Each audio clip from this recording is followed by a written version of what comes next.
Hi friends, ఈరోజు నేను సొరకాయ పచ్చడి చేయబోతున్నాను. దీనికి సొరకాయ, టమోటా, పచ్చిమిర్చి ఈ విధంగా కట్ చేసుకొని పక్కన పెట్టుకోవాలి. తర్వాత స్టవ్ ఆన్ చేసి కడాయి పెట్టి ఆయిల్ వేసి ఆయిల్ వేడెక్కిన తర్వాత పచ్చిమిర్చి, తర్వాత టమోటా, కొద్దిగా సాల్ట్ వేసుకొని శుభ్రంగా వేగిన తర్వాత ఇప్పుడు ఈ సొరకాయ ముక్కలు కూడా అందులో వేసుకొని బాగా మగ్గించుకోవాలి.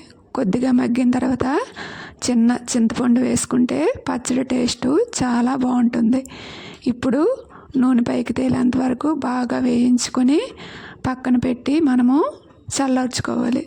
చల్లారిన తర్వాత ఈ మిశ్రమాన్ని మిక్సింగ్ బౌల్లో వేసుకొని మిక్స్ చేసుకోవాలి.